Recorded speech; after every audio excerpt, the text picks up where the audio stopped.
So, with the end of this episode seemingly setting up the defeat of our boy, our mad genius Yuchi, you know it can't end there, right? You know he somehow won, and they teased us with the cliffhanger of announcing the victory, but not saying who, after seemingly our boy Tenji getting found. And the only way that wouldn't be a victory is if either A, someone broke the rules, like hitting him or something like that, you know, someone punched our boy Yuchi, therefore, prior to him getting found, that could be a victory, or somehow he ended up finding their hider before they found his, even after giving, apparently, the location up. There are so many moments building up to that moment where you're thinking, he saw right through her, he knew for a fact that she was going to switch sides or something like that, so therefore what he ended up doing was he gave her a false location and somehow that would, you know, build up into his master plan. But seemingly he gave the general location, if not the exact location, because it is a giant forest, so even if you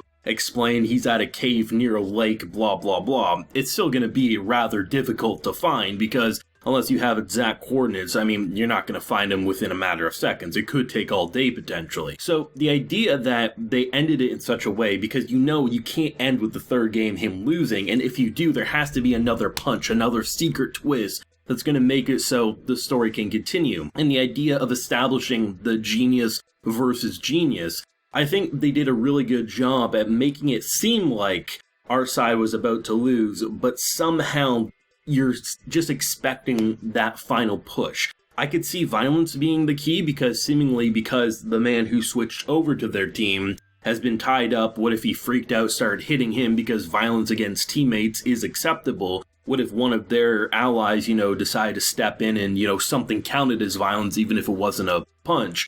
But it feels almost like he somehow got the location out of them. But I just don't see how he could do that, right? Unless it was somehow our girl who works for the management, she was the pink-haired girl, working with them the whole time. Maybe it wasn't actually, you know, a setup because, like, what if she knew for a fact that I'm going to work for the craziest of bastards, and that is without a doubt Yuchi, even if this man also is kind of crazy in his own way. So maybe that's the way. Maybe she ended up finding the location through him, sort of a thing. I don't know, but I'm excited to see nonetheless. One of the best cliffhangers this show has delivered to date, and I'm very excited to see where the last couple of episodes will go, because seemingly the game is ended. So do you tease the next game? Do you have more of a downtime regrouping? Do we get some backstory or something? I don't know. I mean, it was a pretty ominous end even prior to the whole, like, oh, we're not going to announce who actually ended up winning. So instead, what they ended up doing is saying, like, you know, this game is all about, you know, how many sins of your friends can you come to accept before it kind of makes you implode, sort of a thing. So I really like this episode as a whole, because what's really cool about this show is that a lot of the characters are downright despicable, right? So often when you see certain things like a guy just trying to be nice to a girl, right, you can say, oh, you know,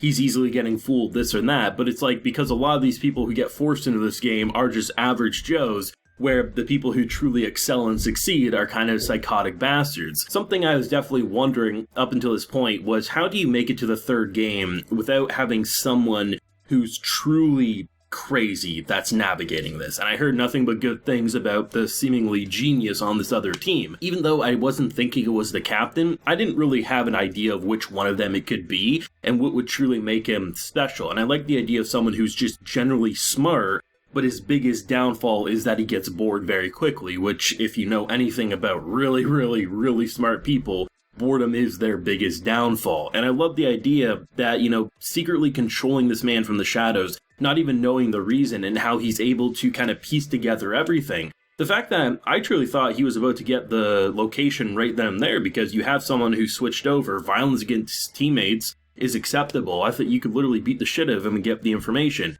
He never actually ended up seeing him. There's just so much cleverness, and if you go back and rewatch the prior episodes with this hide-and-seek game, you're really going to start realizing, like, how carefully both sides have been navigating this. And if we've known anything about Yuchi, even if he was defeated, he wouldn't freak out in the way he just did there. I really don't feel that way. Sure, if someone he cared about got killed, I could see that, but the idea of making it that believable, it felt too on the nose for him, and if we've known anything after watching him now for, 10 episodes, we know that's not how he would respond to defeat. That's how he would make it seem like they believe him, and he could give his own sucker punch, sort of a thing. But definitely one of the most enjoyable episodes of the show to date. I mean, this game in general has been the best of the games for sure. But I think what makes it a bit more interesting is now that it's not just focused on his own group and who's betraying who's sabotaging who, but more so going against another group that generally seems fine on paper, average people, but probably have their own secrets deep down that are being hidden from plain sight. I thought they did such a great job, and the idea of having someone who works for the management who is literally just doing whatever is most fun for her,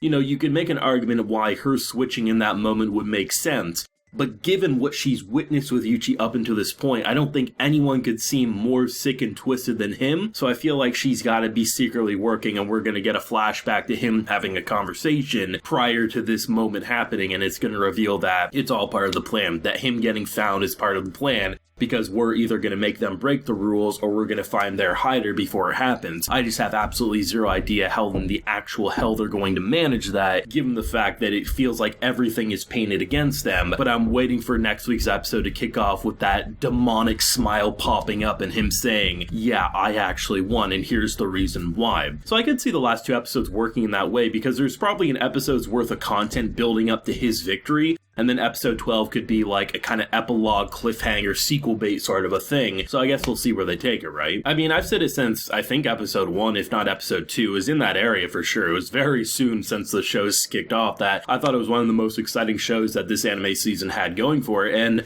with being now 10 episodes in, I still feel that way. I think it has progressively gotten more entertaining at the very least, even if maybe not every moment of the games or not every character reveal moment has been like the top tier best thing the show has shown us. It's always known what it's doing, and the way it's twisted this story from going, find the traitor, who's the traitor, here's the traitor, to now we're going to destroy the game. It's never felt like it's trying to one-up itself. More so, the author that wrote this manga and the studio that's now adapting it clearly just had a pretty good idea of where they wanted to go from the beginning. So rather than it just feeling like so many shows in a similar vein where it feels like, okay, I have 2 big ideas for a death game, a battle royale, a psychological game, something like that. And then once they finish those 2 ideas, they then have to try to one-up themselves. Here, Tomodachi game feels like there was a general idea for the entire progress of the story. And I wish more would do that, because sometimes you feel like, the first season of a show like this, really good, second season onwards, it jumped the shark.